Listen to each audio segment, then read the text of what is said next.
Arya, bilisan mo magbibihis. Naghihintay na manliligaw mo sa labas. Sabi ng tiyahin ni Arya na nakasilip sa pintuan ng kanyang silid.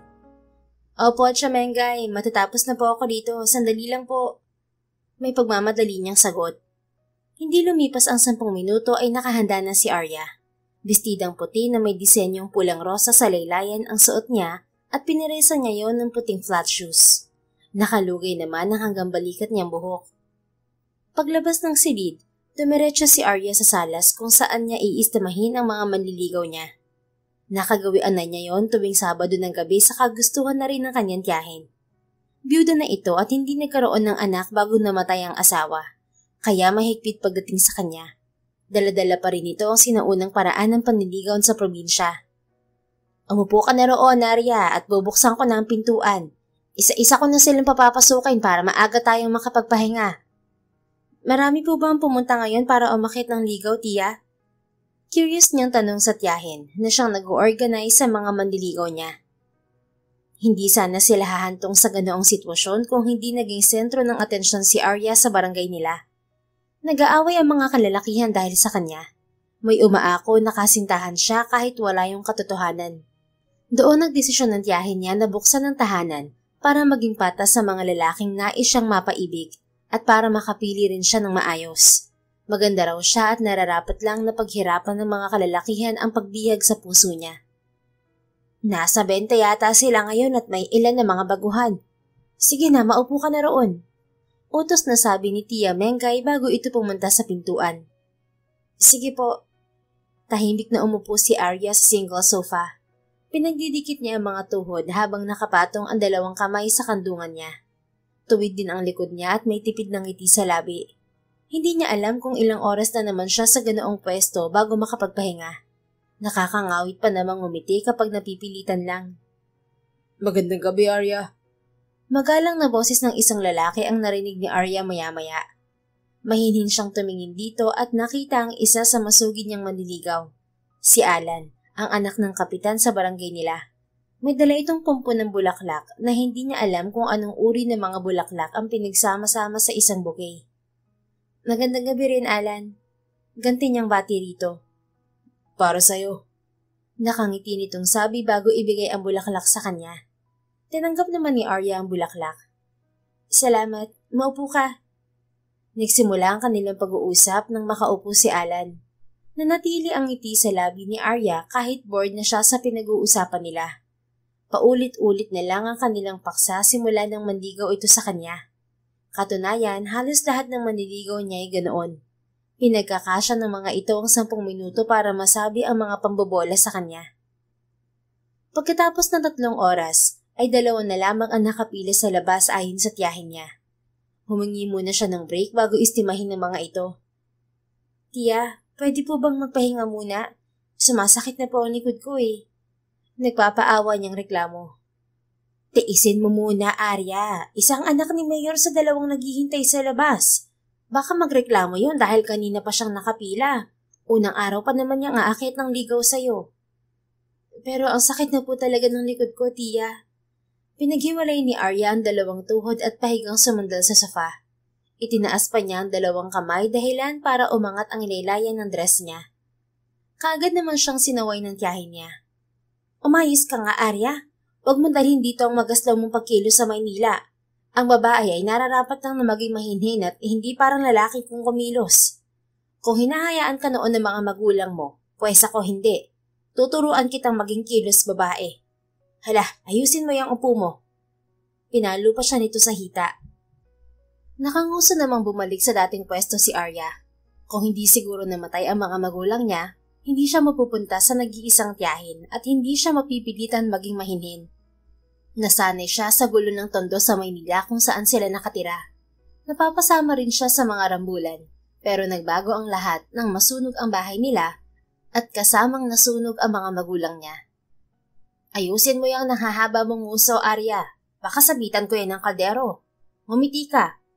Muling saway ni Mengay bago ito tumalikod upang papasukin ang naghihintay na manliligaw.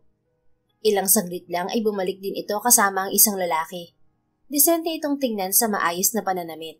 Karaniwan sa mga manliligaw ni Arya ay t-shirt at maong pants ang suot na pinaresan ng rubber shoes o kaya ay tsinelas na bagong brush. Ito pa lang ang manliligaw niya na nakasuot ng long sleeve, itim na pantalon at itim na sapatos. Formal itong tignan at mukhang mamahalin ang dala nitong bouquet. Amoy yayamanin ang lalaki. Arya, ito ang anak ni Mayor de la Rosa, si Sir Baste. Sir Baste, ito naman ang pamangkin kong si Arya. Nice to meet you, Arya. Totoo palang kumakalat na balita sa ating bayan na may magandang dalaga rito sa barangay Sampaguita. Tunay na napakaganda mo nga, Arya. Hindi na ako magtataka kung bakit pinipilahan ka ng mga kalalakihan dito. Isang karangalan ng makita ka. By the way, this is for you. Ibinigay ni Baste ang bulaklak kay Arya. Tinanggap naman yun ng dalaga. Thank you, Sir Baste. Maupo ka muna. Sabi niya bago ilagay ang bouquet sa maliit na mesa sa gilid niya. Naroon ang mga bulaklak na ibinigay ng mga manliligaw niya at hindi maikakaila na angat sa lahat ang dala ni Baste. Basti na lang ang itawag mo sa akin, Arya.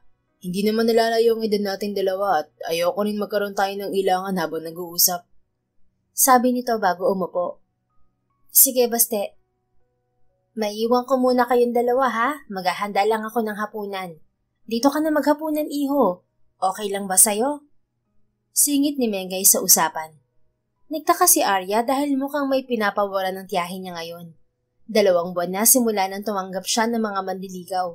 Pero ngayon lang ito may inanyayahan para sa hapunan.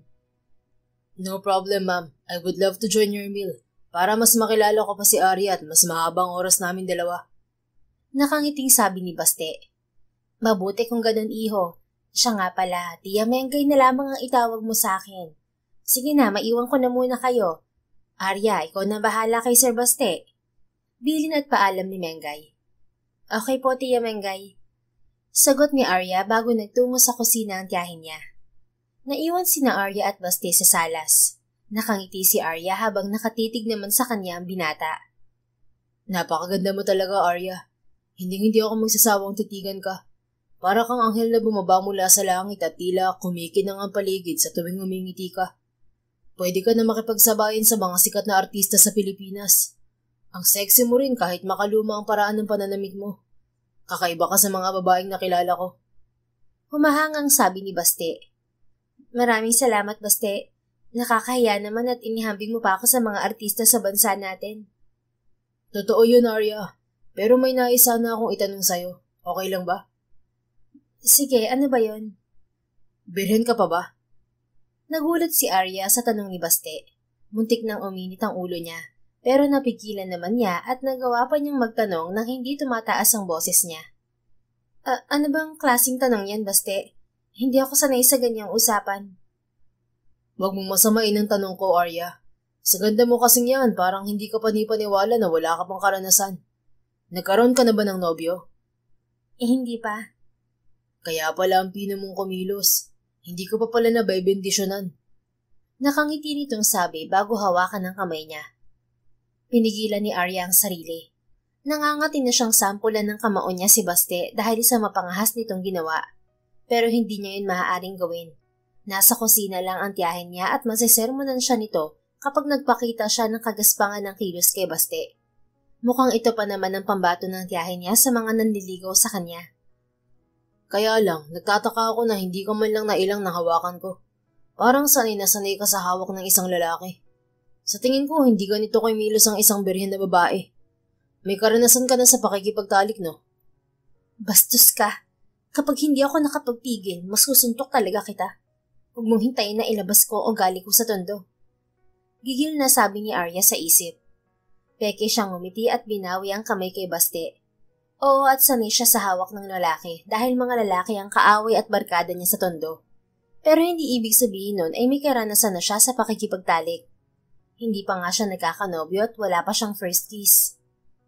Natapos na ang 10 minuto mo, Baste. May susunod pa sa'yo na naghihintay sa labas. Paalala niya sa lalaki. Prenteng umupo si Baste. Humalukip-kip ito at pinagkrus ang 2 hita. Sa palagay ko, ayos lang naman na maghintay pa siya ng ilang oras sa labas. Hindi pa ako pwedeng umalis ngayon. Remember, inibitahan ako ng tiyahin mo para sa hapunan. Nakakaya naman kung tatanggihan ko yun, di ba? Puno ng kumpiyansa nitong sabi. Ngayon pa lang ay nakikita na ni Arya ang kayabangan ni Baste. Sa kanya ang mga ganitong klase ng lalaki. Pero kailangan pa rin niya makitungo ng maayos dito. Hindi magugustuhan ng tiyahin niya kung may babastusin siyang tao. At kailangan pa niyang habaan ng pasensya para hindi masuntok ang kupal niyang manliligaw. Tama ka, pero pantay-pantay ang pakikitungo namin sa mga umaakit ng ligaw sa akin. Hindi mahalaga kung ano ang kanilang itsura at katayuan sa buhay. Tao silang pumunta rito at tao rin namin silang tatanggapin.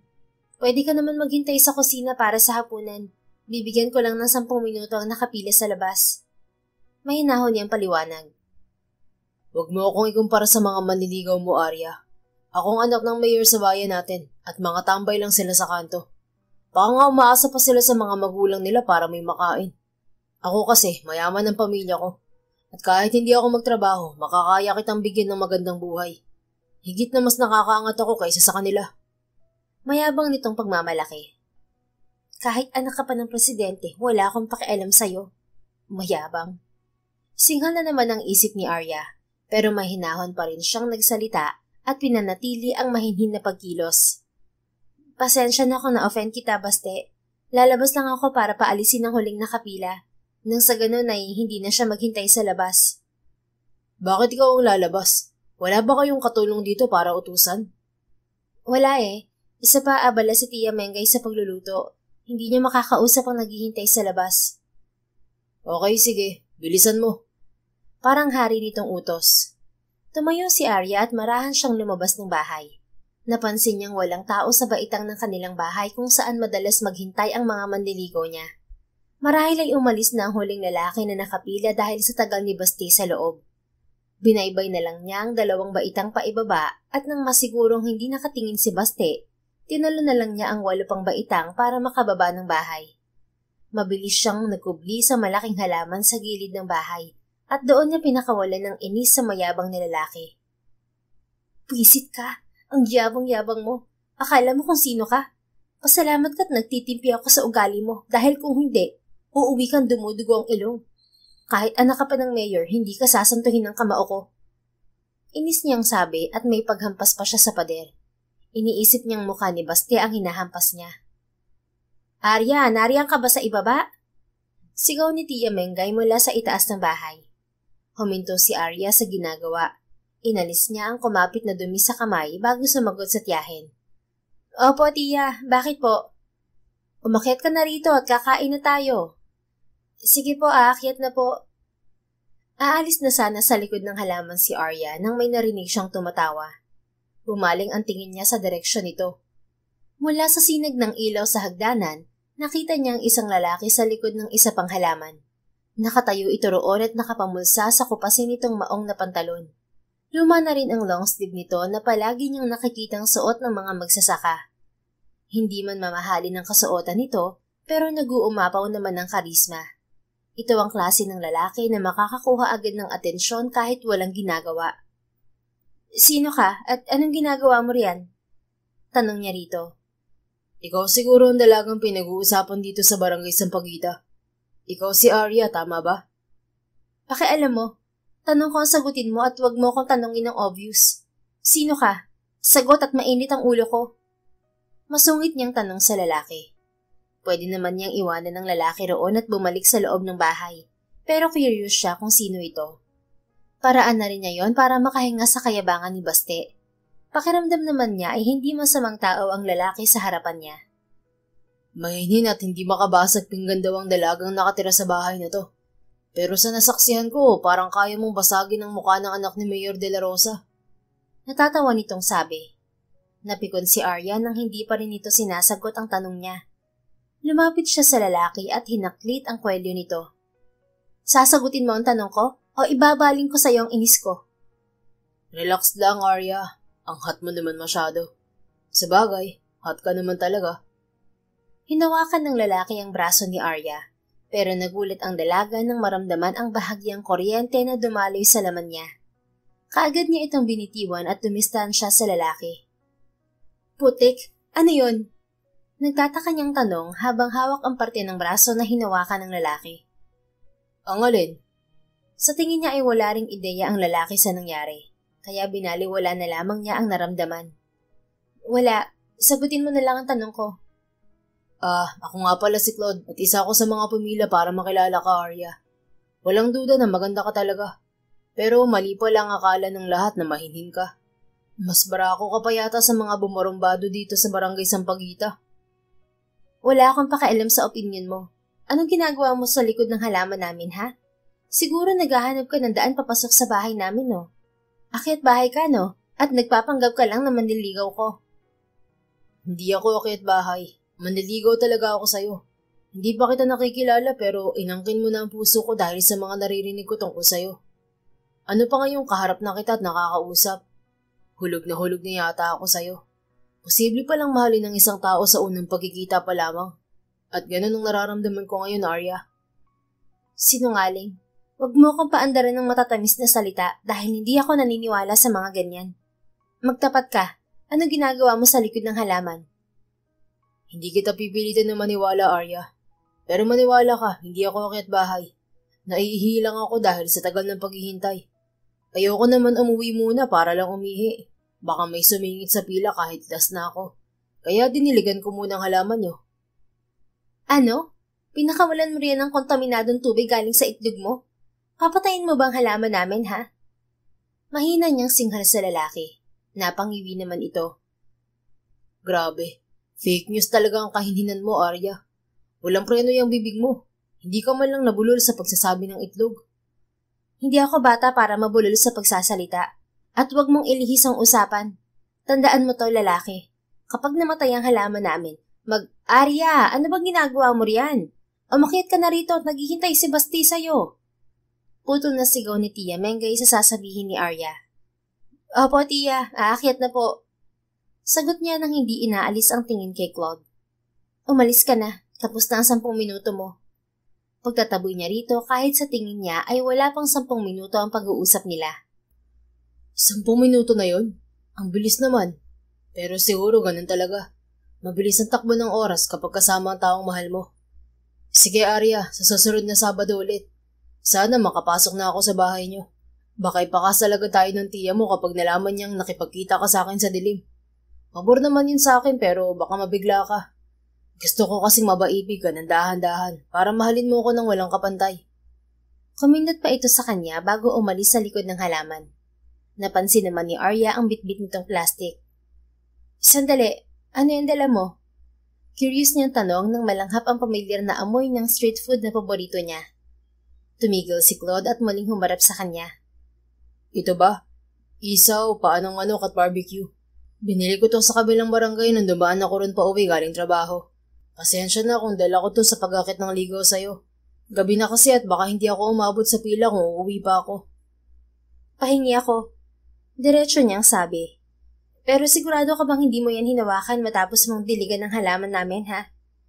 Sandaling natahimik si Claude, pero maya-maya ay mahina itong tumawa. Seryoso ka ba? Gusto mo nito? At para po sa kaalaman mo, Miss Mahinhin ng Barangay Sampaguita, hindi ko po hinawakan to matapos kong magdilig kanina. Kaya garantisadong malinis tong mga isaw ko. Sunod-sunod naman siyang tumango. Napapalunok na siya ng laway dahil sa bango ng inihaw sa plastik. Wala sa itsura mo ang kakain ng ganito. Pero sige, ibibigay ko na sa'yo. Wala sa itsura yan, Claude. Nasa kalam ng tiyan yan. Hinila ni Arya pabalik sa likod ng halaman si Claude. Kinuha niya rito ang hawak na plastik. Kaagad siyang natakam nang makita ang comfort food niya. Excited niyang inilabas ang 3 tuhog ng isaw at mabilis na kinain yon. Kinuha niya rin ang 2 tuhog ng barbecue nang maubos ang isaw. Nagmamadali niyang kinain ng mga paboritong street foods. Pero hindi na niya nagawang kainin ang inihaw na paa ng manok. Maraming buto yon at matatagalan siya sa pagnguya. Baka lumabas ang tiyahe niya at makita siya roon kasama si Claude. Salamat sa pagkain. Sa'yo na tong mga paa ng manok. Matagal kainin yan at baka makita ako ni Tia Mengay. Ayaw pa naman niyang kumakain ako ng ganito dahil hindi raw healthy. Binalik niya ang plastic kay Claude. Kinuha naman ito yon. Halimaw ka rin pala sa pagkain. Teka, anong ginagawa mo? Nagtataka nitong tanong nang hilahin niya ang laylayan ng long sleeve nito at ginawang tissue. Pinunasan niya ang gilid ng kanyang bibig gamit yon. Baka mapansin ni Tia Mengay na may sauce ako ng barbecue sa bibig. Sinisiguro ko lang na walang ebidensya. Sige, babalik na ako sa bahay. Umalis ka na. Taboy niya kay Claude bago muling pumasok sa bahay. Ano bang kinukuha mo sa labas at ang tagal-tagal mo, Arya? Salubong ni Bengay sa dalaga. Akala ko po kasi may tutas sa likod ng halaman kaya pinuntahan ko. Wala naman po pala. Sagot niya sa tiyahin. Lihim siyang nagpasalamat nang hindi na ito muling nagtanong. Kaya pasimple siyang ngumiti nang makalusot siya sa pagkain ng street food. Wala siyang pagkakataon para makabili ng ganoong pagkain. Dahil palagi niyang kasama ang tiyahin sa tuwing lalabas siya ng bahay. Mabuti na lang at nagdala si Claude kahit nabisto nito ang pagpapanggap niyang mahinhin. Isang linggo ang nakalipas at araw na naman ng Sabado. Ang araw na pinakaiinisan ni Arya. Wala man lang exciting na nangyari sa nakaraang araw niya. Pakiramdam niya ay nabubuhay lang siya para hintayin ang pagsapit ng Sabado. Kung nasa Maynila lang siya, baka kung saan-saan siya lumalaboy kasama ang mga tropa niya sa Tondo. Namimiss niya ang maging malaya. Arya, bakit nakatunganga ka lang dyan? Magbihis ka na at nasa sales na si Baste. Untag ni Mengay kay Arya nang sumilip ito sa pintuan ng silid ng dalaga. Ang aga naman po yata niya, tiya. Siya po bang nauna sa pila? Pumasok sa silid niya si Mengay. Dumiretso ito sa closet ni Arya at pumili ng susuotin ng dalaga. Oo, pero dalawa lang silang pumila ngayon. Sabi nito habang namimili ng damit. Nakapagtataka naman po, hindi pumapali ang mga mandiligaw ko tuwing Sabado. Bakit kaya hindi sila pumunta ngayon? Libangan na rin niya pagtanggap ng mga mandiligaw dahil kahit papaano ay may nakakausap siyang ibang tao maliban sa tiyahin niya. Nakausap ko si Alan kahapon nang makasalubong ko siya papunta sa bayan. Ang sabi niya, titigil na raw siya sa panliligaw dahil natatakot siya kay Baste at wala rin daw siyang laban sa anak ng mayor. Siguro ganun din ang iniisip ng iba kaya huminto na sila manligaw sa'yo. Okay na rin yun para hindi ka mahirapan sa pagpili. O siya, ito ang isuot mo. Binigay nito ang pink na bestida. Maghanda ka na at baka mainip si Basti sa salas. Sumimangot si Arya at humiga sa kama. Tinatamad po ako, tiya. Itigil na lang natin to. Nakakapagod din po mag-entertain ng mandiligaw. Nahihirapan na rin po ako magpanggap. Wala naman po ako nagugustuhan kahit isa sa kanila. Hindi pumabor ang sarili ni Arya sa sinabi niya nang maalala si Claude. Kahit hindi ito formal na nanligaw sa kanya, masasabi niyang ito pa lang ang nakakuha sa atensyon niya. Hindi niya alam kung bakit. Simple lang ito pero malakas ang dating. Kung ihahanay ito kay Baste, mas angat pa rin si Claude kahit luma ang mga damit nito. Maaga pa para sabihin na wala kang nagugustuhan sa kanila. Kilalanin mo silang mabuti at bigyan mo sila ng pagkakataon para patunayan ang kanilang sarili. Alam kong isa sa kanila ang bibihag sa puso mo. Pero tiya, nagkasundo na tayo sa bagay na to, Arya. Mabilis nitong putol sa pagrereklamo niya. Kakalimutan mo ang mga bagay na nakasanayan mo sa Maynila at magbabagong buhay ka rito sa probinsya. Kasama sa babaguhin mo yung magaslaw mong pagkilos. Ang isang babae, hindi ginagawang barkada ang mga lalaki. Baka mamaya may gawin silang hindi maganda sa'yo at ikapahamak mo pa yun. Muli nitong paalala. Hindi ko na po nakakausap ang mga kaibigan ko sa Tondo simula nang sumama ako sa ipag-uwi dito, tiya. At saka mababait naman po sila. Sila ang dahilan kaya nakulong ka, Arya. Nasaan ang mabait doon kung itinuro ka nilang kasabwat sa pagbebenta nila ng marijuana? Isa rin sa tinuturing mong kaibigan ang nagsunog ng ebidensya pero nahuli pa rin siya. Nadagdagan pa ang kasong kinakaharap niya dahil kumalat ang apoy sa lugar niyo at nadamay, pati ang bahay niyo. Ang mga kaibigan mong yun ang dahilan kaya ulila ka na ngayon. Nadala lang po sila ng labis na pangangailangan, tiya. Hindi ko rin po nakakalimutan ng nangyari kina Inay at Itay. Aksidente po yun at humingi na rin ng tawad ng kaibigan ko sa akin. Kung hindi rin po ako nakulong noon, baka nasunog din po ako kasama nila. Tama na ang katwiran, Arya. Maghanda ka na at harapin si Basti sa salas. Ayusin mo pagpili sa lalaking sasagutin mo. Ayaw ko matulad ka sa nanay mo na iniwan ng maayos na buhay sa probinsya para sumama sa tatay mo at makipagsiksikan sa squatter sa Maynila. Alalahanin mong ginagawa ko to para sa'yo. Dahil walang matinong lalaki ang tatanggap sa'yo kapag nalaman nilang galing ka sa kulungan. Pagtatapos ni Mengay sa usapan bago ito lumabas ng silid. Walang nagawa si Arya kundi bumuntong hininga. Isang linggo lang naman siya sa kulungan dahil napatunayan na hindi talaga siya kasabwat ng mga kaibigan niya. Nabasura ang kaso at pinalaya siya. Kaya lang, may record pa rin siya sa pulisya At isa yon sa dahilan kaya nahirapan siyang maghanap ng trabaho sa Maynila. Tutol siya sa kondisyon ng tiyahin niya, pero wala siyang magawa kundi sundin ito dahil wala na siyang ibang mapupuntahan.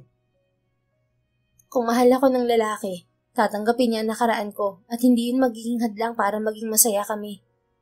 Bulong niya sa sarili. Tumayo si Arya mula sa kama at nagpalit ng damit para harapin si Baste. Grabing pagtitimpi ang ginawa niya, wag lang mapikon sa kayabangan nito. Madalas nitong ipagmalaki ang mga pag-aaring sasakyan at presyo ng mga yon. Isang oras din siyang nagtiis bago ito umalis. Nagulat naman siya nang makita ang manliligaw na sumunod kay Baste. Claude? Sambit niya sa lalaki na may bitbit na 2 manok at nakabungkos na sako. Bakit parang gulat na gulat ka, Arya? Ayaw mo ba akong makita? Nakangiti nitong tanong. Hindi naman. Bakit may dala kang manok at ano yung nasa sako? Para sa'yo ang mga manok na to, Arya. At itong nasa sako naman ay pagkain nila. Mag-asawang mga manok na to at nagsisimula na rin mangitlog tong inahin. Pwede mo silang paramihin at kung maswerte ka sa pag-aalaga ng manok, pwede ka pang magnegosyo gamit ang mga to. Magbenta ka ng buhay na manok o kaya naman mga itlog. Pwede ka rin magtayo ng fried chicken stall at ihawan. Magtago ka na lang sa tiya mo kapag kakain ng isaw. Bulong pa nito sa huling pangungusap. Napangiti naman si Arya. Praktikal mag-isip si Claude at ito pa lang ang manliligaw niya na hindi bulaklak at tsokolate ang dala, kundi pang kabuhayan idea. Salamat sa mga ito, Claude. Tamang-tama at may bakanting lupa sa likod ng bahay namin. Doon ko sila aalagaan para may magawa ako rito sa bahay. Dalhin muna natin ang mga manok sa likod bahay niyo. Baka mag-ipot ang mga to rito, nakakahiya sa tiyahin mo. Sige, magpapaalam muna ako kay Tia. Pupuntahan ko lang siya sa kusina. Sandali siya nagpaalam kay Claude at pinuntahan ng tiyahin. Pumayag naman ito na dalhin niya si Claude sa likod bahay, pero wag daw silang magtatagal. Ilang sandali pa ay magkasama na nilang pinagmasdan ang 2 manok sa likod bahay. Itinali muna ni Claude ang mga yon habang wala pang kulungan. Sino gagawa ng bahay nila? 2 lang kami ni Tia rito at siguradong hindi niya ako papayagan magpanday. Problemadong sabi ni Arya. Kung okay lang sa'yo, babalik ako rito bukas at ako magpapanday ng bahay ng mga manok. Paano yun? Wala naman tayong mga gagamitin dito. Bibili ako ng materyales sa bayan bago pumunta rito. Naku, nakakahiya naman sa'yo, Claude. Magagastusan ka pa. Marami namang kahoy sa bukid ni Tia Mengay. Magputol na lang tayo ron. Pwede rin, pero hindi ko alam kung saan ang bukid ng tiyahin mo. Alam ko kung saan. Sasamahan kita. Talaga? Ayos lang ba yun sa tiyahin mo? Magpapaalam ako. Ibigay mo sa akin mamaya ang number mo at tatawagan na lang kita kapag pumayag siya. Excited niyang sabi. Nawala sa isip ni Arya na parang siya ang gumawa ng first move para may komunikasyon sila ni Claude. Natutuwa lang naman siya dahil hindi na magiging boring ang pananatili niya sa bahay. May bago na siyang pagkakaabalahan at yun ay alagaan ang mga manok na ibinigay ni Claude. Okay, sige. Nakangiting sabi ni Claude. Pabor na pabor sa binata ang pagkuha ni Arya sa cellphone number nito. Nang gabing yun ay nagpalitan sila ng cellphone numbers ni Claude. Humanap naman si Arya ng tiyempo para magpaalam sa tiyahin niya. Gaya ng inaasahan, hindi ito pumayag na pumunta siya sa bukid. Pero tinawagan ito ang isang pamangkin sa pinsan na nakatira din sa barangay Sampaguita. Ito ang inutusan ng tiyahin niya para tulungan si Claude sa paggawa ng kulungan na agad naman niyang sinabi sa binata. Kinabukasan ay muling pumunta si Claude sa bahay ni na Arya. Nagdala ito ng dagdag pagkain para sa mga manok bago nagtungo sa bukid kasama ang pamangkin ng tiyahin niya. Pagsapit ng hapon ay gumagawa na ang mga ito ng kulungan. Claude, Kuya Nestor, magmerienda muna kayo. Sabi niya sa dalawa na parehong abala sa pagpapanday. Claude, break time muna tayo. Sabi ni Nestor. Ibinaba ni Arya sa maliit na mesa ang 2 platito na may tigi-1 slice ng cassava cake at 2 baso ng iced tea. Tumingin siya kay Claude nang lumapit ito sa kanya. Basang-basa ito ng pawis dahil sa walang tigil na pagpapanday at init ng panahon. Namumula rin ang mukha nito dahil sa sikat ng araw. Salamat sa merienda, Arya. Nakangiti nitong sabi. Walang anuman, maiwan ko muna kayo, babalik na lang ako pagkatapos niyong kumain. Sige, salamat ulit. Muling sabi ni Claude. Pagbalik sa loob ng bahay, nanonood lang ng TV si Arya. Ilang minuto lang siya sa panonood nang muli siyang bumalik sa likod bahay. Napatigil naman siya sa pintuan nang makitang topless si Claude. Nakasampay ang basa nitong jacket sa sandalan ng upuan na wari pinapatuyo. Nakatingin ito sa ginagawang kulungan na parang sinisiyasat kung ano pa ang kulang. Hindi pa siya nito napapansin kaya nagkaroon siya ng pagkakataon na pagmasdan ang maganda nitong katawan. Halatang alaga sa ehersisyo si Claude dahil perpekto ang pagkakalinya ng mga abs nito. Arya, nariyan ka pala. Biglang sabi ni Nestor na nagpabaling ng tingin ni Claude sa kanya. Huling-huli nito kung paano siya matulala habang pinagmamasdan ng katawan nito. Tumikim na lang si Arya at baliwalang naglakad palapit sa mga ito. Tinitingnan ko lang po kung tapos na kayong kumain at dadalhin ko po sa kusina ang pinagkainan niyo. Sagot niya kay Nestor. Katatapos lang namin kumain at nagpapahinga lang sandali. Pero alam mo Arya, jackpot ka pala rito kay Claude eh. Sipag na bata at madiskarte. Biruin mo, isa pala siyang agricultural engineer. Siya ang may-ari ng pinakamalaking rice milling factory dito sa probinsya. May poultry farm din siya sa kabilang bayan at siya rin ang may-ari ng malaking grocery store dito sa bayan natin. Ang dami niyang negosyo na puro agrikultura ang produkto. Matalino ang manliligaw mong to. Higit sa lahat, guwapo at ang macho. Sagutin mo na kaya si Claude Arya. Complete package na to oh. Humahangang suggestion ni Nestor. Marami na po pala kayong napag-usapan ni Claude. Sabi na lang niya. Sa katunayan ay nabawasan ng kasimplihan ni Claude sa isip ni Arya. Parang nagyayabang na rin ito dahil sinabi pa nito kay Nestor ang tungkol sa mga pag-aaring negosyo. Karapatan naman nito ang magyabang sa mga tagumpay nito sa buhay, pero hindi na kailangang isa-isahin ang mga yon. Marami. Wala nga kaming napapag-usapan eh. Ang tahimik kasi nitong si Claude at seryoso lang sa pagpapanday. Kung hindi ko pa tinanong ang apelido niya, hindi ko malalaman kung sino siya. Pamilyar ako sa mukha niya dahil minsan ko nang nakita ang larawan niya sa binabasa kong magazine. Pero imposibleng narito siya at kasama ko magpanday. Hindi ko lang natiis magtanong. At yun nga, iisa lang pala sila ng milyonaryong si Claude Fajardo. Nakakahanga manliligaw mong to. Ang bata pa pero milyonaryo na. Siguro pag edad niya ng 40, bilyonaryo na siya. Napansin ni Arya ang napipilitang ngiti ni Claude. Mukhang naiilang ito sa pagbibida ni Nestor sa mga negosyo nito. Bumalik na tayo sa pagpapanday, Kuya Nestor. Sabi na lang ni Claude sa kasama. Oo, mabuti pa nga para matapos na natin to. Tumayo si Nestor at lumayo sa kanilang dalawa. Muli nitong hinarap ang binubuong kulungan ng mga manok. Tumingin naman si Claude sa kanya. Huwag mo nalang pansinin ang mga sinabi ni Kuya Nestor, Arya. Hindi ko naman intensyon na ilihim ang bagay na yun sa'yo. Pero gusto kong makuha ang pag-ibig mo nang hindi magbabase sa katayuan ko sa buhay. Hayaan mong ipakita kong magagandang intensyon sa panliligaw sa'yo gamit ang simple kong katauhan. Ako to si Claude. Isang simpleng tao at hindi ang Claude na milyonaryo. Ngumiti si Arya. Ngayon niya masasabi na sadyang simple lamang si Claude at hindi mayabang. Nagkataon lang nakilala ito ni Nestor at humahanga ang Ginoo sa mga achievement ni Claude sa buhay. Okay lang Claude, hindi naman mahalaga sa akin kung anong katayuan mo sa buhay. Mas mahalaga ay makita ko ang sinseridad ng panliligaw mo. Yun ang pinagbabasihan ko kung ikaw ba ang lalaking gusto kong maging nobyo. Salamat sa pag-unawa, Arya. Ngumiti lang siya bago siya nagpaalam kay Claude. Nagtungo siya sa kusina at hinugasan ang ginamit ng mga ito. Pero natigilan siya sa gitna ng paghuhugas. Naalala niya ang sinabi ni Nestor kanina na hindi naman itinanggi ni Claude.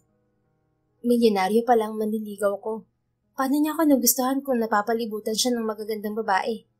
Pinagtitripan lang yata ako ni Claude. Dismayado niyang sabi sa sarili. 2 araw ang inilaan ni Claude at Nestor sa paggawa ng kulungan. Pagkatapos noon ay hindi na ulit nakita ni Arya ang binata. Wala rin ito nung sumunod na Sabado para umakyat ng ligaw. Hinihintay niya itong mag-text o tumawag pero wala siyang natatanggap. Nagtiis tuloy siyang paglaanan ng oras si Baste. Solong-solo nito ang oras dahil nag-iisa lang itong umakyat ng ligaw sa kanya. Arya, iniimbita kita ng dinner sa bahay namin sa Biyernes. Gusto kong makilala ng mga magulang ko.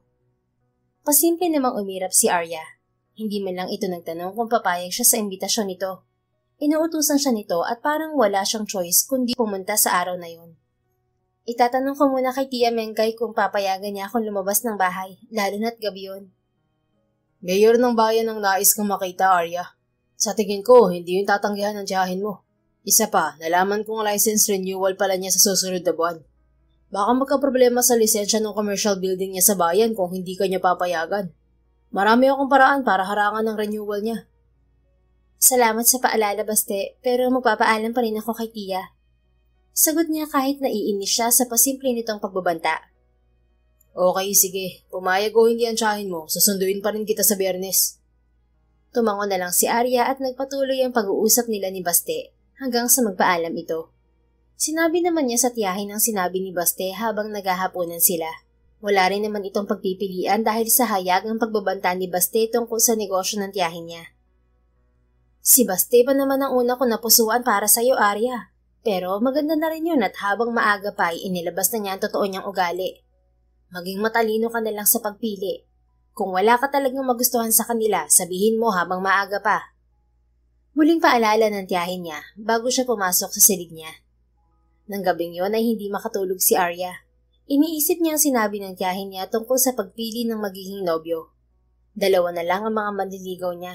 Ang isa ay ginagamit ang posisyon para mapasunod siya at ang isa naman ay simpleng milyonaryo. Pero hindi niya alam kung seryoso. Aaminin niya na mas matimbang si Claude sa puso niya kaysa kay Baste. Pero nakakainis lang dahil hindi ito nagpaparamdam sa kanya. Bumangon si Arya at nagpa siyang lumabas ng bahay. Gusto niyang sumagap ng hangin sa labas dahil pakiramdam niya ay nalulunod siya sa loob. Inayos muna niya ang kama at inilagay sa ilalim ng kumot ang mga unan. Kung sisilip man ang tiyahin niya roon, hindi ito maghihinala na wala siya.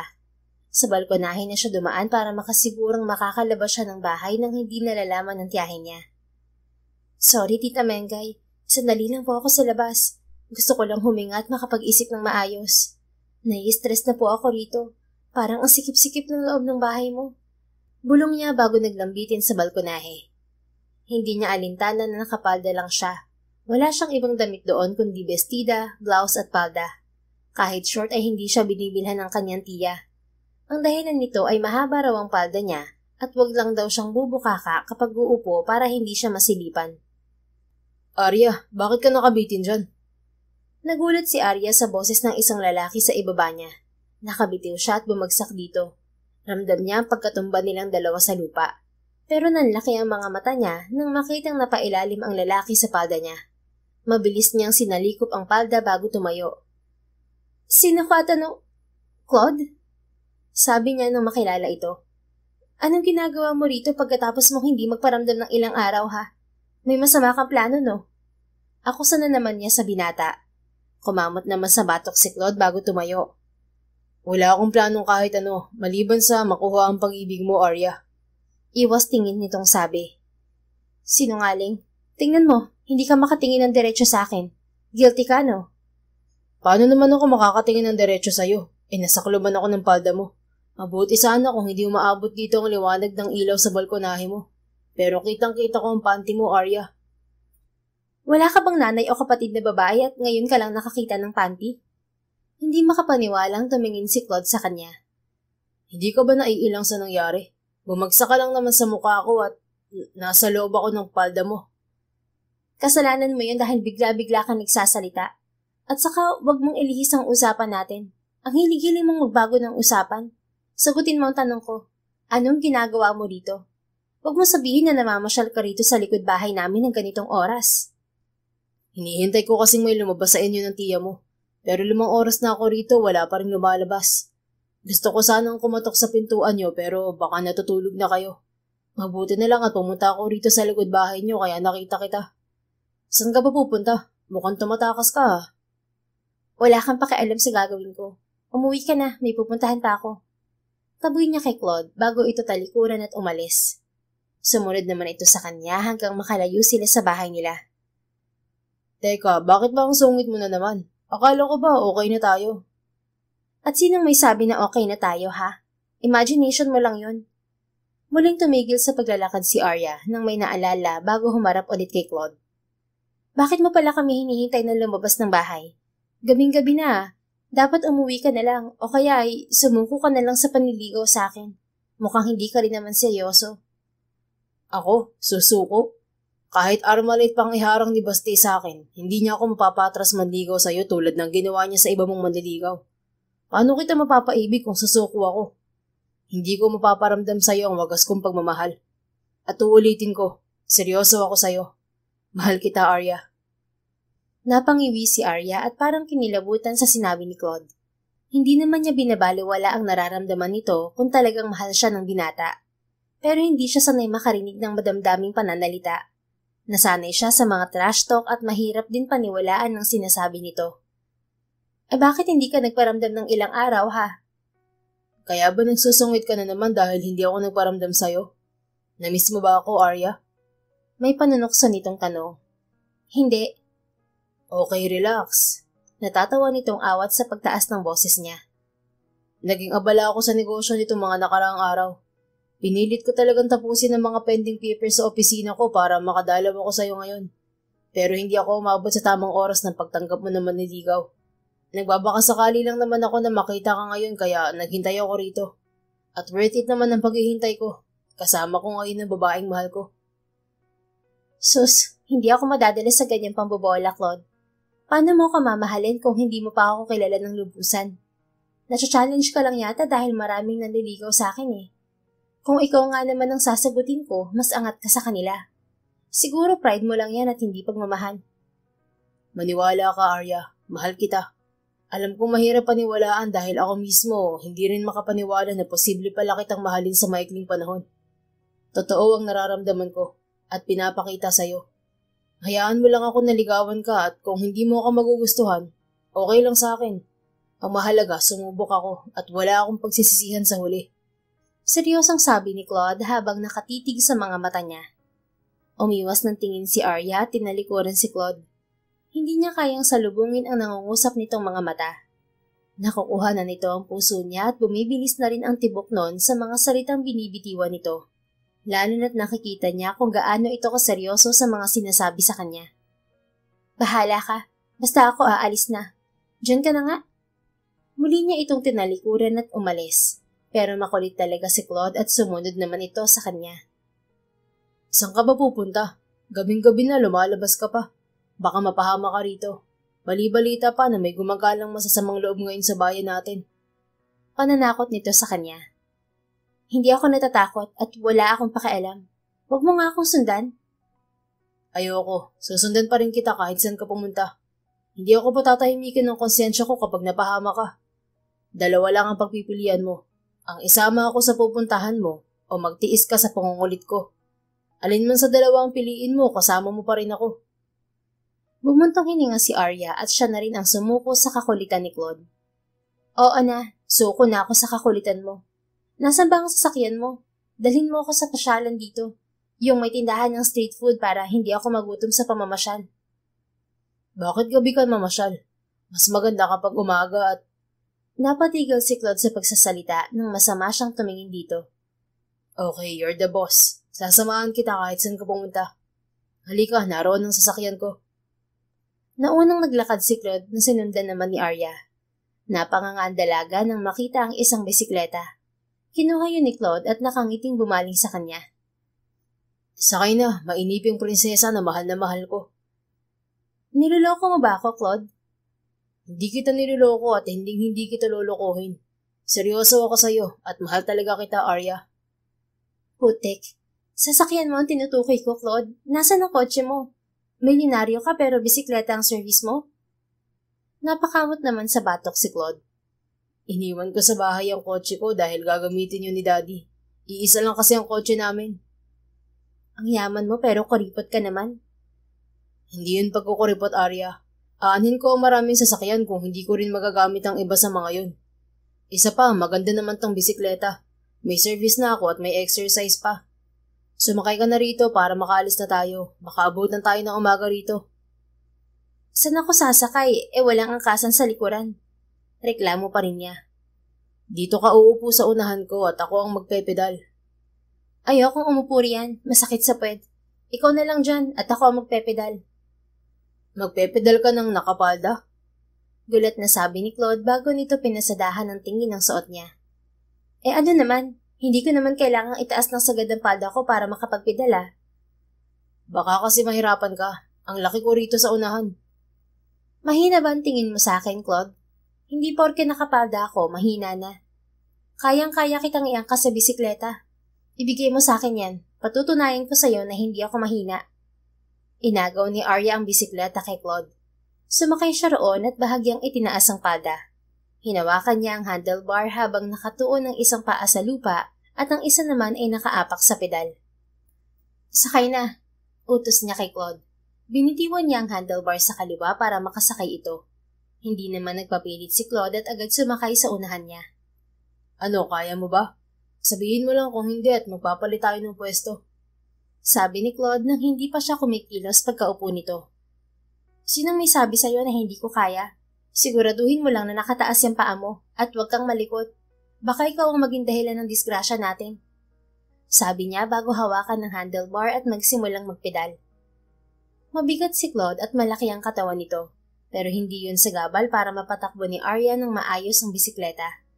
Napapansin naman niya ang pag-iwas ni Claude kapag aksidenteng dumidikit ang dibdib niya sa likuran nito.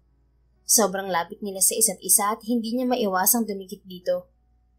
Bakit ba ang likod mo, Claude? Kapag tayo nagsemplang dito, babatukan talaga kita.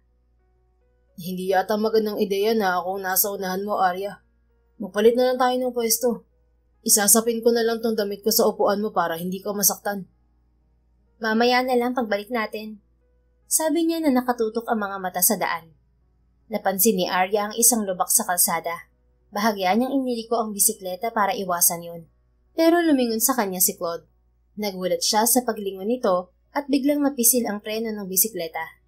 Nasubsob siya kay Claude dahil sa biglaan nilang pagtigil kasabay ng pamimilog ng mga mata niya. Nasubsob siya sa mismong mukha ng binata at aksidenteng naglapat ang mga labi nila. Kaagad siyang nakabawi sa pagkagulat at dumistansya kay Claude. Bakit bigla ka bang lumilingon ha? Maaaksidente tayo sa ginagawa mo eh. Singhal niya rito para pagtakpan ng epekto ng aksidenteng halik sa pagitan nila. Pakiramdam niya ay nagiinit ang kanyang muka at hindi rin maawat ang bilis ng tibok ng puso niya. Parang nasa labi pa rin niya ang init mula sa labi ni Claude. Umalis si Claude sa pagkakaupo sa bisikleta at tumayo sa gilid niya.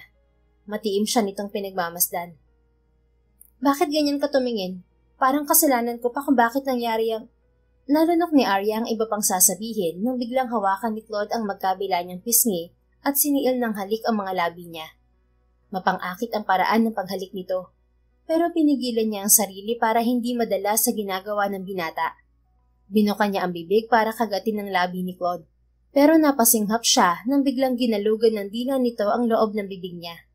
Parang hinihigop nito ang kaluluwa niya at kung hindi siya kikilos ay siguradong mawawala siya sa sarili.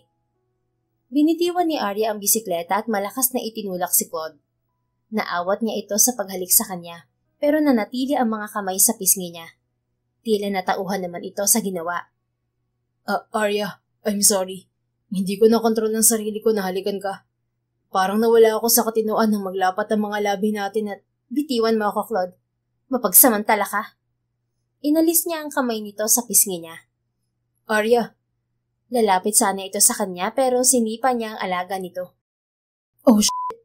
Daig nito at napaluhod. Nagtitiwala pa lang ako sa'yo pero sinira mo na. Huwag ka na magpapakita sa akin. Iniwan niya si Claude gamit ang bisikleta nito. Uuwi na lang siya dahil nawala na siya ng ganang mamasyal. Arya, hintayin mo ako. Wala akong sasakyan. Sigaw ni Claude na hindi niya pinansin. Binilisan ni Arya ang pagpapatakbo sa bisikleta hanggang sa tuluyan siyang makalayo rito. Nang malapit na siya sa bahay, iniwan na lang niya ang bisikleta sa gilid ng daan at naglakad na pauwi. Umakyat ulit siya sa balkonahe ng silid para makapasok sa loob ng bahay. Nang gabing yon, mas lalo siyang hindi nakatulog dahil paulit-ulit na bumabalik sa alaala niya ang halik sa pagitan nila ni Claude. Nang sumunod na mga araw sa bahay ni Claude sa kabilang bayan, tulala ang binata habang nag-aagahan kasama ang mga magulang. Nakalatag ang masasarap na putahe sa hapagkainan, pero hindi nun nakuha ang interes ni Claude. Claude anak, may problema ka ba? Nung isang araw ka pa ganyan na, bumisita ka lang sa dati mong yaya sa barangay Sampaguita pero naging tahimik ka na pag uwi mo rito. Ano ba nangyari doon, anak? Pukaw ng mami ni Claude sa atensyon ng binata. Huminga ng malalim si Claude. Nagpalitan naman ng nagtatakang tingin sa isa't isa ang mga magulang niya. Gusto kong bumalik sa barangay Sampaguita, ma'am. Naiwan po yata ang puso't isipan ko ron.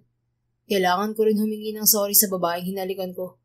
Hindi ko kasi napigilan ang sarili ko. Naakit ako sa mga labi niya at hinalikan ko siya ng walang pahintulot mula sa kanya. Nagsisimula pa lang ako manligo pero mababasted na yata ako. Problemado niyang sagot. Nasa mid ang daddy ni Claude. Nanlalaki naman ang mga mata ng mommy niya. May nililigawan ka, anak? Gulat na tanong ng mommy niya. Yes, mom. Isang kakaibang babae na nakilala ko sa barangay Sampaguita. Isang beses ko lang siya nakita pero hindi na siya mawala sa isip ko. Nakangiti niyang sagot. Hindi mo ugaling manligaw, Claude, anak. Sabi ng daddy niya. Nakukuha mo ang kahit sinong babae na magugustuhan mo kahit hindi mo sila ligawan. Anong meron sa babaeng yun at pinaglalaanan mo siya ng panahon para ligawan? Hindi ko sinasabi na hindi siya karapat-dapat ligawan. Pero nagtataka lang ako kung anong nakita mo sa kanya na wala sa iba. May kuryosidad nitong tanong. Ewan ko ba, Dad? Curious lang naman ako nung una kung sino siya. Dahil pinipilahan ng mga kalalakihan ng isang bahay sa tapat ng bahay ni Nay Onak. Nalaman ko mula sa apo ni Nay Onak na may magandang babae sa bahay na yun. Kaya maraming umaakit ng ligaw. Maria Clara siya kung ilarawan ng mga tao roon. Mahinhin, mayumi, at palagi nasa loob ng bahay. Gusto kong malaman kung totoo ang sinasabi ng mga tao kaya pumila rin ako ng sumunod na linggo. Wala rin kasi akong libangan sa bahay ni Nay Onak kaya sinubukan ko. Anong nangyari, anak? Nakilala mo ba siya? Interesadong tanong ng mommy niya. Hindi po ako nakapasok sa bahay nila nung una akong umakit ng ligaw. Pero nakilala ko pa rin ang totoong Arya. At dun ko napatunayan nakakaiba siya. Yun ang simula na nagustuhan ko siya. Nakangiti niyang pagsasalaysay sa mga magulang. Bukas naman siya sa mga ganoong usapin sa mga magulang niya. At panatag siyang magsabi sa mga ito ng tungkol sa love life niya. Kakaiba ang ngiti mo, Claude, at mukhang nahulog ka na talaga sa babaeng tinutukoy mo. Pero wag mo sanang kakalimutan ang tungkol kay Remy. Kilala mo ang ugali nun. Baka mag-iskandalo yun kapag nalaman na manililigawan ka. Paalala ng daddy niya. Wala po kaming relasyon ni Remy, Dad. Siya lang ang nag-iisip na may relasyon kami. Mabait ako sa kanya dahil kaibigan niyo mga magulang niya at mabait sila sa akin. Pero hindi ko gusto ang pagiging spoiled brat ni Remy. Lalo na ang kapatid niyang si Baste. Tukoy niya sa lalaking malaki ang inggit sa kanya dahil sa mga matagumpay niyang negosyo. Hindi niya rin inaasahan na nanliligaw si Baste kay Arya at pinagbantaan pa siya nito para lamang tumigil. Hindi niya gagawin yon, lalo pa ngayon na parang mababaliw siya kapag hindi nakikita si Arya. Ikaw na lang ang magpasensya kay Baste kung may gagawin na naman siyang kalokohan sa'yo. Nangako naman ng daddy niya na tuturuan ng leksyon si Baste kapag sumusobra na to. Sabihin mo lang kapag hindi mo natiis ang kalokohan niya. Sabi ng daddy niya. Okay po, Dad. Ngumisi ng makahulugan si Claude at nagpa siyang hindi na lang muna sabihin ang pagbabanta ni Baste sa kanya. Lalaban muna siya ng patas kahit hindi ito patas lumaban. Kinabukasan, muling nagpahatid si Claude sa driver nila sa barangay Sampaguita. Akala ng dati niyang yaya ay may nakalimutan siya, pero nagulat ito nang sabihin niyang magbabakasyon siya sa bahay nito. Wala siyang planong umalis doon hanggat hindi niya nakukuha ang matamis na oo ni Arya. Suportado naman siya ng mga magulang at nangakong ang mga ito na muna ang bahala sa mga negosyo niya. Ogag, napansin mo bang lumalabas ng bahay si Arya? Tanong niya sa 10 taon bata habang nasa sala sila at nakasilip sa bintana. Tinatanaw nilang dalawa ang bahay ni na Arya. Tulad ng bahay ni Nay Onak, wala ring bakod ang bahay ng mga ito. Ligtas doon na tahimik kaya hindi nangangamba ang mga tao sa mga akyat bahay at masasamang loob. Malapit din yun sa barangay hall at palaging may naka-duty na barangay police para rumisponde kung sakaling may hindi inaasahan na mangyari. Lumabas po siya kahapon kasama si Aling Mengkay. Ngayon po parang hindi pa. Bakit po, Kuya Claude? Wala naman. Gusto ko kasi siyang makita at makausap. Hindi ko pa siya nakikita ulit simula nang umuwi ako sa bahay namin. Makikita mo lang po ulit si Ate Arya kapag pumayag si Aling Mengkay na makita mo, Kuya. Paano ko siya mapapapayag? Wala akong dahilan para hilingin na makita si Arya. Miyerkules pa lang ngayon at hindi araw ng panliligaw. Baka itaboy lang ako ni Aling Mengkay. Ngumiti naman si Ogag bago tumingin sa kanya. Tila may solusyon itong naisip sa problema niya. Isama mo po si Lola Ona, Kuya Claude. Magkaibigan sila ni Aling Mengkay. Sigurado akong papayag siya kapag si Lola Ona kang tumulong sa'yo. Dahil sa suggestion ni Ogag, nagmamadaling pumunta sa kusina si Claude. Nagluluto para sa hapunan ang matanda at hindi naman siya nabigo ng pakiusapan ito. Nagtungo sila sa kabilang bahay pagkatapos nitong magluto. Nagdala pa sila ng pakbet para ibigay kay Arya. Mengay, nariyan ka ba? Tawag ni Onak sa dulo ng hagdan ng bahay ni na Arya. Bumukas ang pinto. Kaagad pumaskil ang ngiti sa labi ni Claude nang makita si Arya sa may pintuan. Kumaway siya rito, pero pasimple siya nitong tinaasan ng kilay bago tumingin kay Onak. Nasa bayan pa po si Tia Mengay. Mamaya pa po siya uuwi. Bakit po? Mahinhin nitong tanong. Napansin ni Claude na hindi ito komportable sa ganoong kilos at pananalita. Nagtataka siya kung bakit pinipilit nito ang ganoong ganap. Pwede naman itong kumilos ng normal at naaayon sa kagustuhan nito. Nagdala ako ng ulam, Iha. Pakisabi na lang sa tiya mo, sumaglit ako rito. Sabihin mo galing kay Onak. Diyan lang sa tapat ng bahay ko. Turo ng matanda sa bahay na nasa kabilang kalsada. Salamat po, Onak. Sasabihin ko na lang po kay tiya pag uwi niya. Hahakbang na sana pa ibaba ng hagdan si Arya nang pigilan ito ng matanda. Huwag ka na mag-abala, Iha. Ito na lang si Claude ang mag-aakyat nitong ulam dyan. Sabi nito bago tumingin kay Claude. Iho, ibigay mo to kay Arya. Kinuha ni Claude ang dalang Tupperware ni Onak. Nakangiti at excited siyang umakyat sa hagdan para makalapit kay Arya. Arya, para sa'yo. Ang sabi ko sa'yo, huwag ka na magpapakita sa akin. Bakit narito ka ha? Mahina nitong singhal sa kanya. Gusto ko lang humingi ng sorry sa ginawa ko noong Sabado. Alam ko nagkamali ako. Pasensya na talaga. Sana huwag ka nang magalit sa akin. Buong puso niyang paghingi ng tawad. Peace na tayo. Dugtong pa niya sabay lahat ng Tupperware na may labang ulam. Kung hindi nakatingin si Onak, hinulog na kita sa hagdan, Claude. Ang galing din ng pananggalang mo ah. Ginamit mo pa ang matanda. May diin itong sabi bago tanggapin ang lalagyan sa kanya. Gagamitin ko ang kahit sino, makausap ka lang, Arya. Pinapatawad mo na ba ako? Kung ayaw mo pa rin tanggapin ang paghingi ko ng sorry, luluhod ako rito sa pintuan niyo. Hindi ako aalis hanggat hindi mo ako pinapatawad. Sinungaling, hindi mo yun magagawa. Walang pag-aalinlangan namang lumuhod si Claude. Nataranta si Arya at pilit siyang pinapatayo. Pasimple rin itong tumitingin sa direksyon ng matanda. Please, patawarin mo na ako, Arya.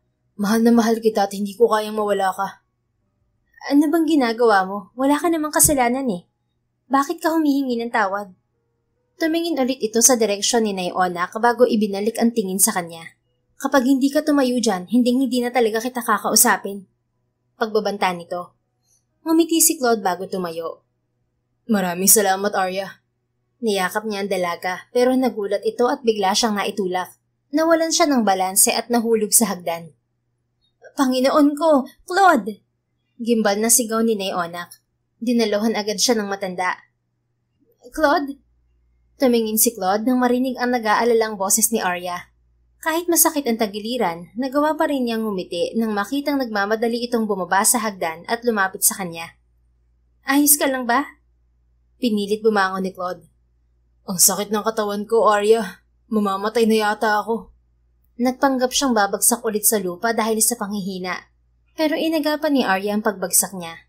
Lihim siyang napangiti ng alalayan siya nito at ngayon ay nakahilig siya sa balikat ng dalaga. Nalalanghap niya ang mabango nitong amoy.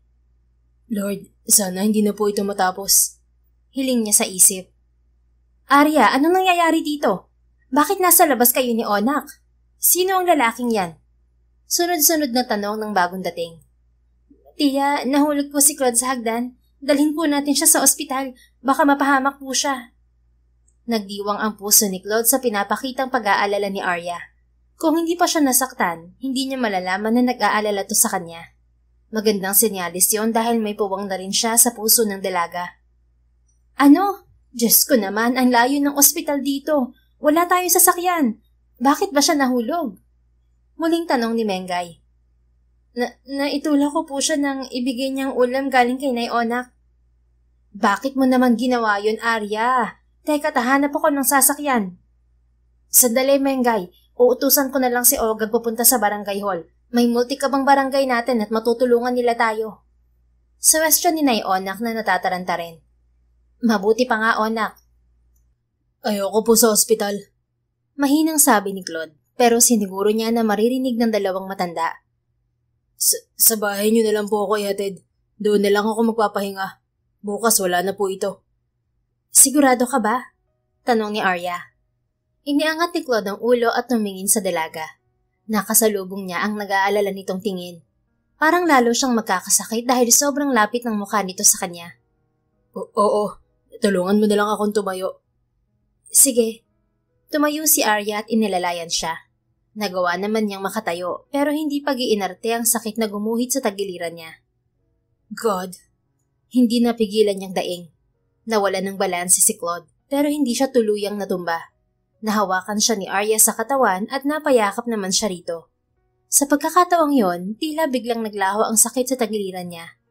Napalitan yon ng ginhawa dahil yakap niya ngayon si Arya. Sigurado ka bang ayaw mo sa ospital? Parang nabalian ka sa pagkakahulog mo eh. Sigurado ako, Arya. Hayaan mo muna ako makapag-adjust. Nabugbog yata ang tagiliran ko sa mga baitang kanina. Sige, sabihin mo lang kapag kaya mo ng humakbang. Napangiti si Claude nang hayaan siya ni Arya. Nakayakap lang siya rito at sinasamantala ang pagkakataon, pero naputol din yon nang magsalita ang tiyahin ng dalaga. Iho, nauunawaan ko ang nangyari sa'yo. May kasalanan ng pamangkin ko pero hindi magandang tingnan kung ganyan kayo kalapit sa isa't isa. Baka isipin ng mga tao ay malambot ang ilong ng pamangkin ko. Para saan pang pagtanggap niya ng mga manliligaw kung magpapayakap lang din siya sa lalaking hindi niya nobyo? Nauunawaan mo naman ang sinasabi ko, hindi ba? Tia, kasalanan ko pong nangyari kay Claude. Pwede po bang ipagpaliban muna ang pagiging Maria Clara ko? May pakiusap na sabi ni Arya. Hindi ganyan ang katwiran, Arya. Hindi yakap ang gamot sa taong nahulog sa hagdan. Tatawag ako na manghihilot para maggamot agad kung nabalian siya ng buto. Istrikto nitong saway sa dalaga. Marahan namang dumistansya si Claude kay Arya. Baka mas lalong magalit ang tiyahin nito kapag hindi siya lumayo.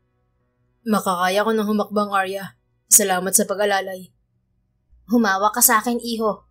Sabi naman ni Nay Onak bago nito ilagay ang braso ni Claude sa balikat. Kaya ko na pong maglakad, Nay Onak. Sabi niya sa matanda bago tumingin sa tiyahin ni Arya. Pasensya na po sa abala.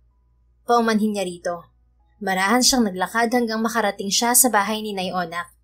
Umuntong hininga siya bago umupo sa sofa. Ayos ka lang ba talaga, iho? Tatawag na ako sa mami mo at ipapasundo kita para madala ka sa ospital. Nag-aalalang tanong ng matanda. Ayos lang po ako, Nay Onak.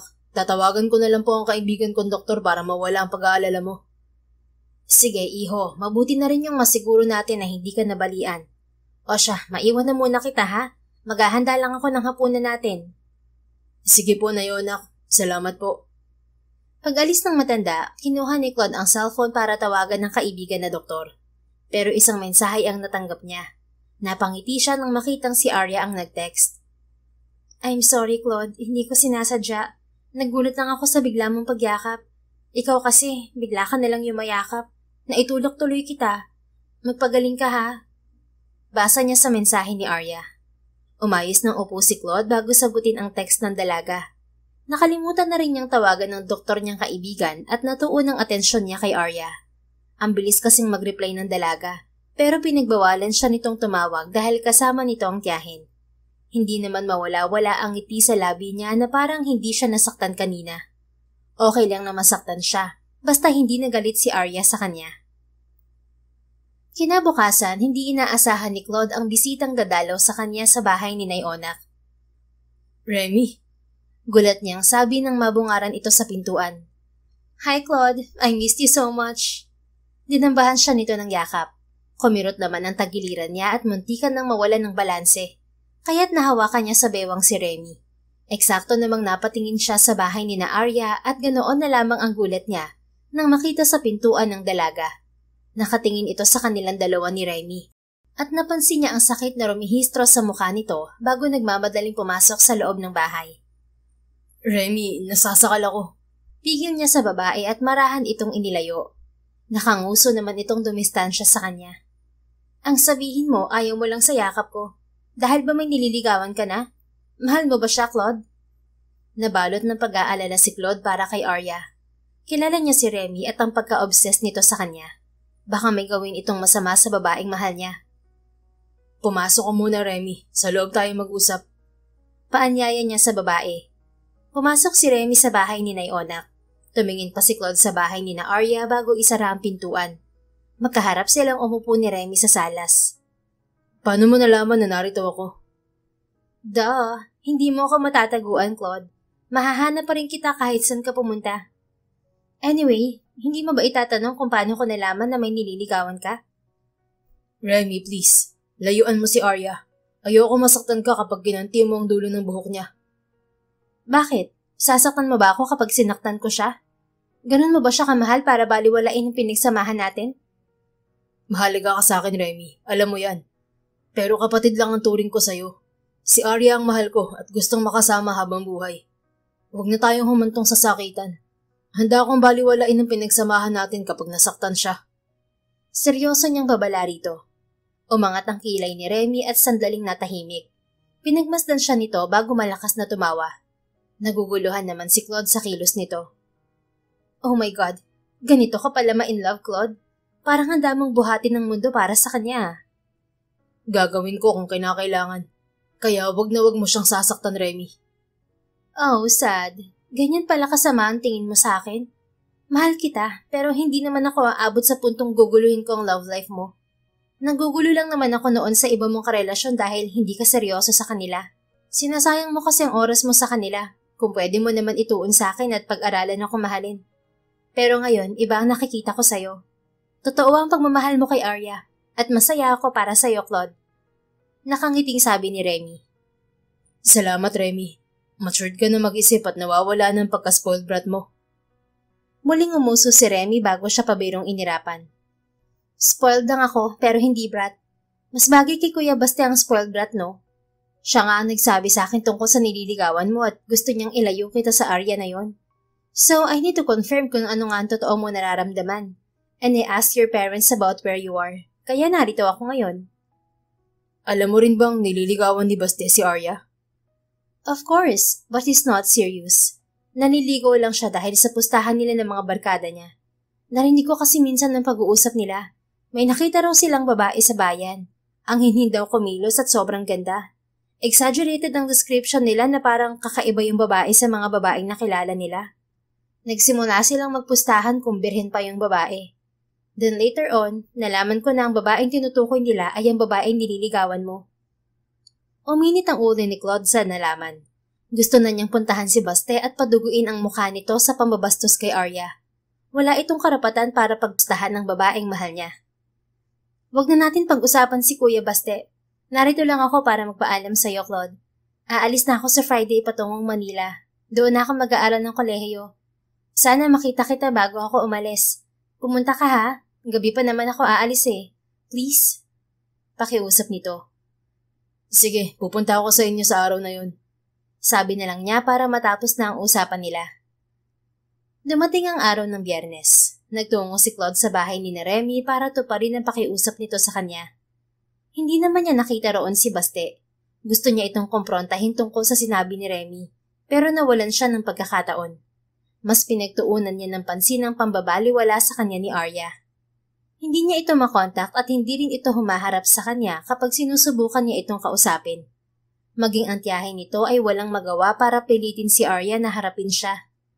Nawala na ang sakit sa tagiliran niya, pero nasasaktan siya sa pakikitungo nito sa kanya. Salamat sa pagpunta, Claude. Masaya akong aalis dahil alam kong mahalaga rin ako sa'yo, kahit hindi ako babaeng mahal mo. Sabi ni Remy bago siya yakapin. Magpakabait ka ron, Remy. Huwag kang pasaway. Bawasan ang gimmick at barkada at mag-aral ka ng mabuti. Umalis sa pagkakayakap si Remy sa kanya. Naninilos na naman ang uso nito. Mas marami ka pang bilin kaysa kay Mommy at Daddy eh. Seryoso ako, Remy. Oo na, tatandaan ko ang mga bilin mo. Paano, aalis na ako.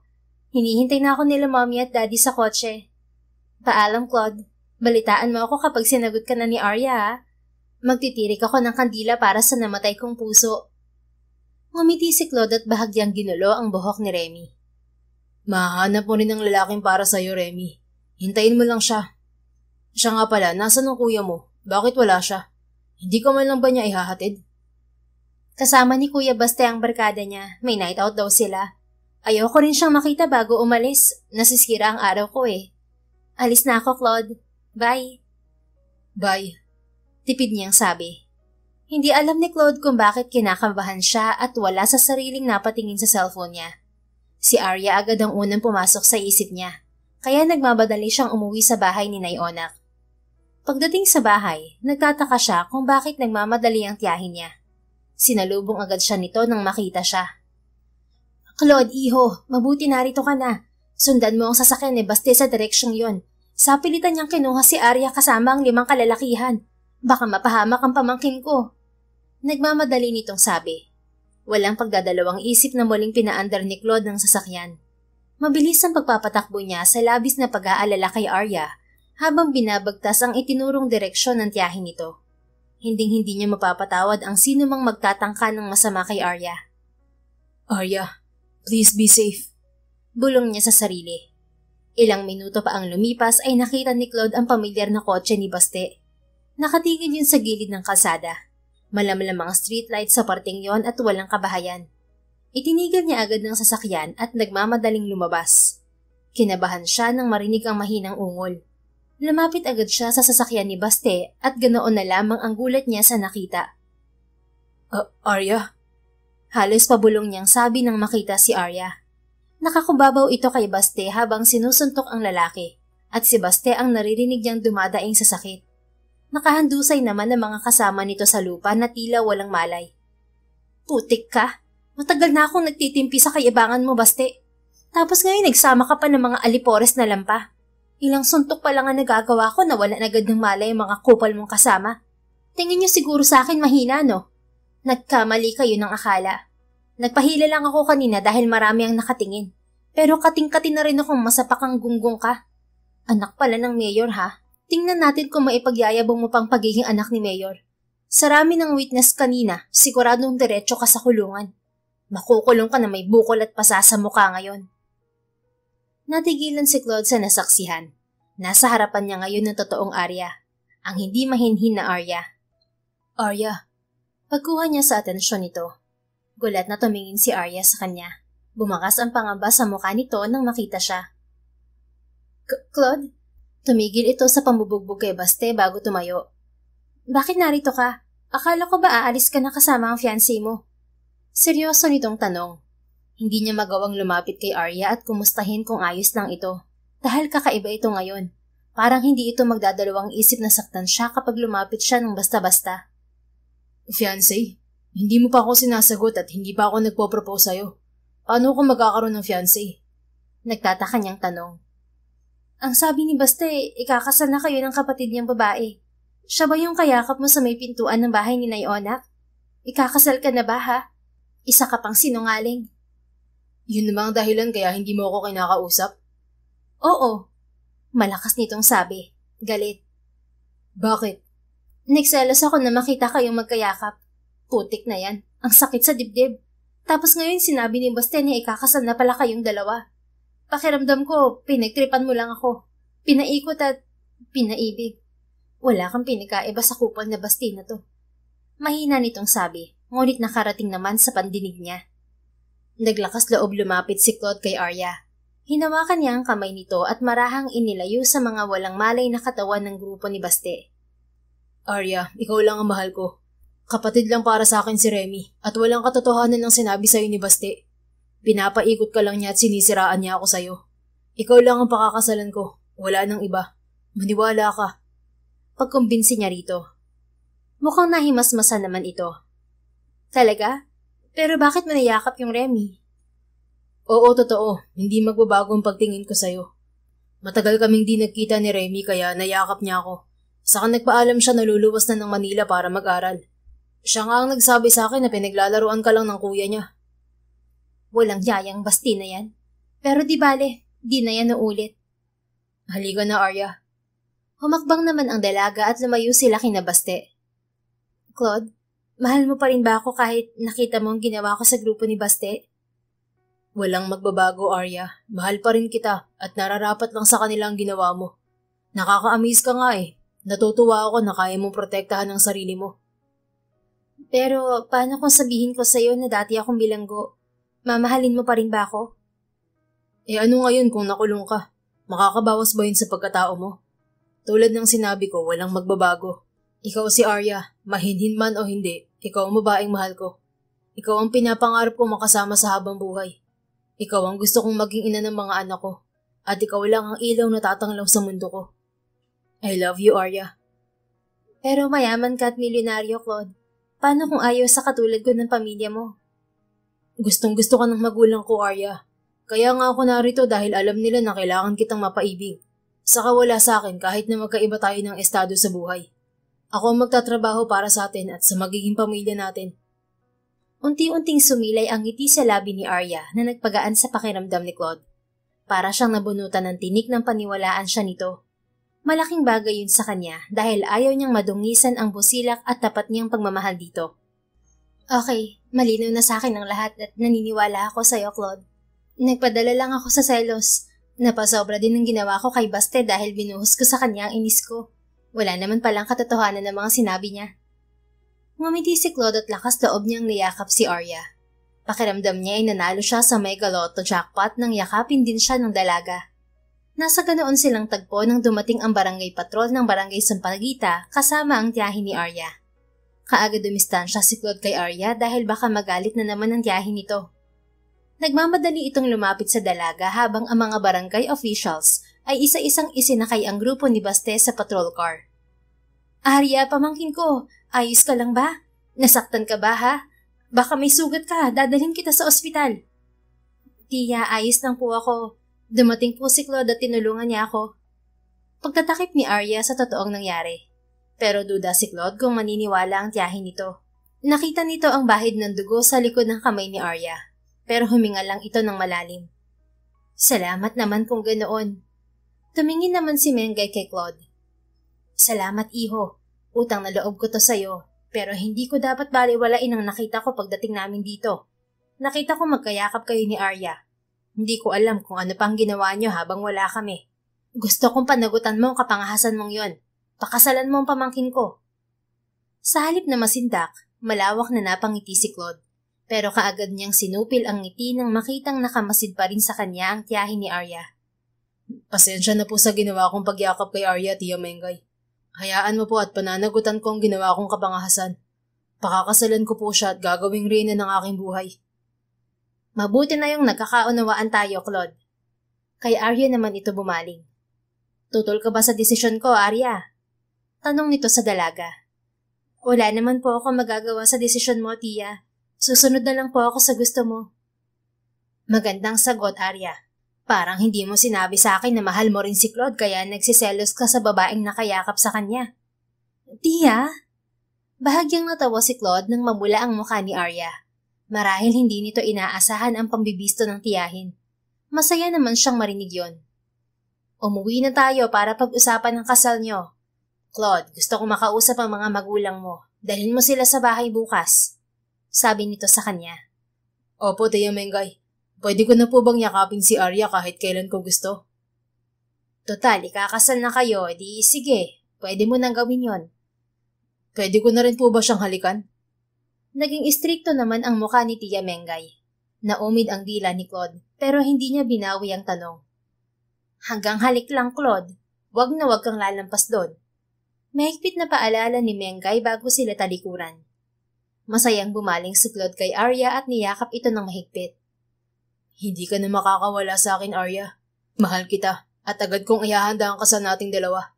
Hindi na ako makapaghintay na makasama ka habang buhay. Ano kasi... Yung tungkol sa sinabi ni Tia Mengay na mahal kita, kasi parang hirap na hirap itong sabihin yun sa kanya. Ngumiti lang si Claude at hinalikan sa pisngi si Arya bago pakawalan ng dalaga. Iparamdam mo na lang sa akin kung hindi mo kayang sabihin. Ang mahalaga, alam kong mahal mo ko. Bumuntong hininga si Arya at seryosong tumingin sa kanya. Tila kumuha ito ng lakas ng loob bago nagsalita. Claude, ikaw ang pinipili ko sa mga manliligaw ko. Nagustuhan ko ang kasimplihan mo at nararamdaman ko ang pagiging tapat mo sa akin. Naging mabilis naman ang desisyon ni Tia Mengay na ipakasal tayo.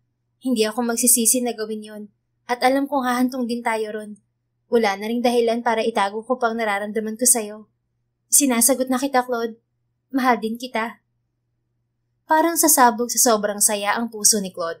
Ganoon pala ang pakiramdam kapag nag-effort makuha ang pag-ibig ng isang babae. Walang katumbas na halaga ang kasiyahang nararamdaman niya. Thank you, Arya. Mahal na mahal din kita. Hindi man lang pumasok sa isip ko noon na lalabas sa bibig ko ang salitang mahal kita. Pero putik, mahal talaga kita, Claude. Natawa na lang si Claude nang marinig ang paboritong salita ni Arya. Mas okay na yon kaysa bad words ang sabihin nito, at kahit ano pa ang salitang lumabas sa bibig nito ay mamahalin pa rin niya ang dalaga. Walang makapipigil sa puso niya para mahalin ito ng lubusan. Mabilis ang naging aksyon ng mga polis at agad na nakulong ang grupo ni Baste. Formal ding nagsampa ng kaso sina Arya at Claude laban sa mga ito. Mas hinangaan naman si Mayor De La Rosa dahil hindi nito kinonsinti ang kalokohan ng anak. Nakilala rin ni Arya ang mga magulang ni Claude at naganap ang kanilang kasal makalipas ang 6 na buwan. Hindi naman lumipas ang 2 buwan pagkatapos ng kasal ay nagbunga rin ang kanilang pagmamahalan. Nabuntis si Arya sa panganay nila ni Claude. Masaya si Arya sa mga nangyari sa buhay niya. Minsan ang pagsunod sa nakatatanda ay nagdadala rin ng kabutihan sa mas nakababata at ganoon ang nangyari sa kanya nang sumunod siya sa kagustuhan ng tiyahin niya.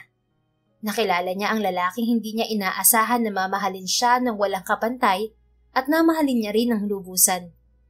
Kasama niya ito sa pagpapalaki ng kanilang pamilya, kasabay ng pagpapalaki niya sa mga sisiw ng manok niya na iniregalo ng pinakamamahal niyang mister.